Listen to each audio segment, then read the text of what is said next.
পৃথিবীতে হয়তো এমন কোনো মানুষ খুঁজে পাওয়া যাবে না যাদের মনে প্রশ্ন জাগেনি যে পৃথিবীতে কি এমনও কোনো জায়গা আছে যা এক পাশে রাত আরেক পাশে দিন, অর্থাৎ রাত এবং দিনের মধ্যবর্তী এমন কোনো স্থানও কি আছে আমাদের পৃথিবীতে?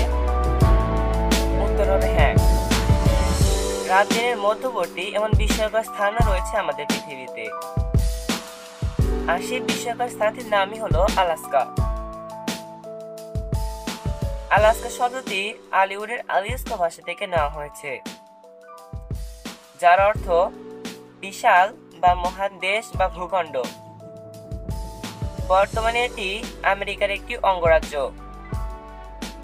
অঙ্গরাজ্যটিকে আমেরিকা বর্তমানে অর্থনৈতিক ও সামরিক দিক দিয়ে গুরুত্বপূর্ণ মনে করে। অথচ আজ থেকে প্রায় 150 বছর আগেও জায়গাটি ছিল রাশিয়ার অধীনস্থ। তখন মাত্র $72 লাখ আমেরিকার কাছে আলাস্কা বিক্রি করে দেয় রাশিয়া।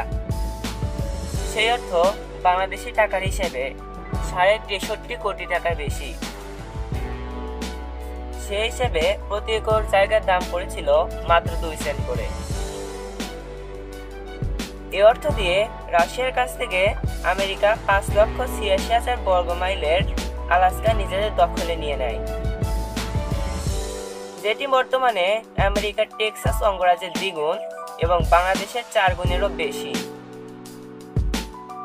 কিন্তু আমেরিকা যখন রাশিয়ার কাছ থেকে আলাস্কা কিনে নেয়, তখন আমেরিকার ভেতরেই অনেকজন এই পদক্ষেপকে বোকামি হিসেবে আখ্যায়িত করে।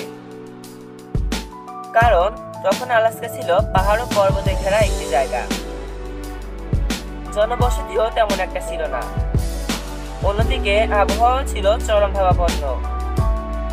কিন্তু সেই আলাস্কাই এখন প্রাকৃতিক সম্পদের ভান্ডার। রাশিয়ার কাছ থেকে আলাস্কা ক্রয়ের পরই সেখানে তেল, স্বর্ণ সহ নানাবিধ প্রাকৃতিক সম্পদ আবিষ্কার করে আমেরিকা। কিন্তু এখন প্রশ্ন হলো, রাশিয়া কেন আলাস্কা বিক্রি করেছিল? 1725 সালে রাশিয়ার রাজা tsar Peter the Great Alaska উপকূলের সম্ভাবনা দেখার জন্য রাশিয়ার নৌবাহিনীর এক কর্মকর্তার উপর দায়িত্ব দেন। তখন আলাস্কার প্রতি রাশিয়ার বেশ আগ্রহ ছিল। এর কারণ হলো আলাস্কায় বেশ প্রাকৃতিক সম্পদ ছিল, কিন্তু সেখানে জনবসতি তেমন একটা ছিল না। অন্যদিকে 1800 সালের শুরুর দিকে আমেরিকা আরো পশ্চিম দিকে সম্প্রসারিত হতে থাকে। ফলে রাশিয়ান ব্যবসায়ী ও অভিযাত্রীদের মধ্যে প্রতিযোগিতা শুরু হয়ে যায়। কিন্তু আমেরিকার প্রশান্ত মহাসাগরীয় উপকূলে কোনো স্থাপনা করা বা সামরিক ঘাঁটি নির্মাণের জন্য রাশিয়ার আর্থিক সামর্থ্য ছিল না। তাছাড়া আলাস্কায় রাশিয়ার অধিবাসী তখনও পর্যন্ত 400 জনের বেশি ছিল, যা পরে আর বাড়েনি। 1853 সাল থেকে 1856 সাল পর্যন্ত চলা ক্রাইমিয়া যুদ্ধে পরাজিত হয় রাশিয়া। ক্রাইমিয়া যুদ্ধে রাশিয়ার প্রতিপক্ষ ছিল ফ্রান্স, অটোমান এবং গ্রেট ব্রিটেন। ক্রাইমিয়া যুদ্ধে পরাজিত হবার পর আলাস্কা নিয়ে রাশিয়ার আগ্রহ কমতে থাকে। তখন ব্রিটেনকে নিয়ে রাশিয়ার মনে এক ধরনের ভয় ছিল। তাদের ধারণা ছিল গ্রেট ব্রিটেনের সাথে যুদ্ধ করে আলাস্কা হারানোর চেয়ে আমেরিকার কাছে বিক্রি করে দেওয়াই ভালো। তাছাড়াও রাশিয়ার মূল ভূখণ্ড থেকে আলাস্কা ছিল অনেক দূরে অবস্থিত। কিন্তু মজার ব্যাপার হলো, 1800 সালে আমেরিকা এবং রাশিয়ার ভিতর কোনো বৈরতা ছিল না। তারা উভয়ই গ্রেট ব্রিটেনকে অপছন্দ করত, যেভাবে আলাস্কা বিক্রি হয়েছিল। 1859 সালে আমেরিকার কাছে আলাস্কা বিক্রির প্রস্তাব দেয় রাশিয়া। সে সময় প্রশান্ত মহাসাগরে রাশিয়ার জন্য সবচেয়ে বৈরী দেশ ছিল গ্রেট ব্রিটেন।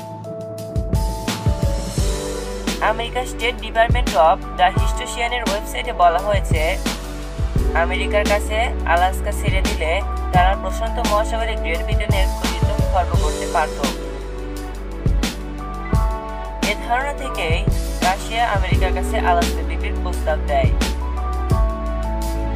কিন্তু তখন আমেরিকাতে চলছিল গৃহযুদ্ধ। গৃহযুদ্ধ শেষ হওয়ার পরে আমেরিকার তৎকালীন পররাষ্ট্রমন্ত্রী উইলিয়াম সিওয়ার্ড সাথে রাশিয়ার প্রস্তাব গ্রহণ করেন। পরবর্তীতে 1867 সালের 30 মার্চ $2 লাখ আলাস্কা বিক্রির প্রস্তাবে রাজি হয় আমেরিকা। ওই বছরই এপ্রিল মাসে সিনেটে এই চুক্তি অনুমোদন হয় এবং মে মাসে তৎকালীন প্রেসিডেন্ট অ্যান্ড্রু জনসন সেই চুক্তি স্বাক্ষর করেন। ওই একই বছর 18 অক্টোবর আমেরিকার কাছে আলাস্কা আনুষ্ঠানিকভাবে স্থানান্তর করে রাশিয়া। এর ফলে আলাস্কায় রাশিয়ার কর্তৃত্ব শেষ হয় এবং একই সাথে প্রশান্ত মহাসাগরের সর্ব উত্তরে আমেরিকার প্রবেশপথ তৈরি হয়। শুরুতে আমেরিকার তেমন কোনো মনোযোগ ছিল না। আলাস্কা ক্রয় করার পর সেখানে প্রথম দিকে আমেরিকার তেমন কোনো মনোযোগ ছিল না। তখন আলাস্কা শাসনের দায়িত্ব ছিল নৌ কিংবা ট্রেজারি বিভাগের। মাঝে মধ্যে সেখানে কোনো শাসনই দৃশ্যমান হতো না। 1884 সালে আমেরিকা আলাস্কায় একটি বেসামরিক সরকার গঠন করে। রাশিয়ার কাছ থেকে আলাস্কা ক্রয় করার পর বিষয়টিকে আমেরিকার ভিতরেই কয়েকজন সিওয়ার্ডের বোকা হিসেবে বর্ণনা করেছিলেন, কারণ তৎকালীন মার্কিন পররাষ্ট্রমন্ত্রী উইলিয়াম সিওয়ার্ড আলাস্কা ক্রয়ের ব্যাপারে বেশ আগ্রহী ছিলেন। কিন্তু 1896 সালে আলাস্কা সুমেনের খনি আবিষ্কার হওয়ার পর সবাই নড়ে চড়ে বসে। তখন সবাই বুঝতে পারে সিওয়ার্ড কোনো বোকামি করেননি। তাছাড়াও দ্বিতীয় বিশ্বযুদ্ধের সময় আলাস্কার কৌশলগত গুরুত্ব দৃশ্যমান হয়েছিল। আমেরিকার লাভ। 1959 সালের 3রা জানুয়ারি আলাস্কা আমেরিকার 49তম অঙ্গরাজ্য হিসেবে স্বীকৃতি পায়। বিপুল প্রাকৃতিক সম্পদে পরিপূর্ণ আলাস্কা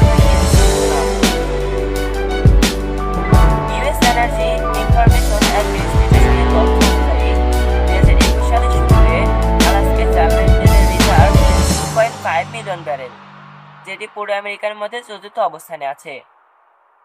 বহু বছর ধরে আলাস্কা ছিল আমেরিকার প্রথম 5টি তেল উৎপাদনকারী অঙ্গরাজ্যের মধ্যে অন্যতম, কিন্তু 2020 সালে সেটি 6ষ্ঠ অবস্থানে নেমে আসে। এখন দৈনিক প্রায় 4.5 লাখ ব্যারেল তেল উৎপাদন হয়, অথচ 1988 সালে উৎপাদন হতো 20 লাখ ব্যারেল তেল। আলাস্কা অঙ্গরাজ্যের বিশাল ভূখণ্ডে এখনো গ্যাস অনুসন্ধান করা হয়নি, কিন্তু জিঙ্ক উৎপাদনের দিক দিয়ে আমেরিকা আলাস্কা সবার উপরে রয়েছে। এছাড়াও আমেরিকার অন্যতম সোনা উৎপাদনকারী অঙ্গরাজ্য হলো আলাস্কা। এছাড়াও সবচেয়ে মজার ব্যাপার হলো আমেরিকার সামুদ্রিক খাদ্যের 50% আসে আলাস্কা থেকে। এছাড়াও আলাস্কা নৈসর্গিক ও প্রাকৃতিক সৌন্দর্য উপভোগ করার জন্য প্রতি বছর এখানে অনেক পর্যটক ভিড় করেন। আলাস্কা ভৌগোলিক দিক দিয়েও একটি বৈচিত্র্যপূর্ণ জায়গা, যেখান থেকে রাত এবং দিনের দৃশ্য একসাথে উপভোগ করা যায়।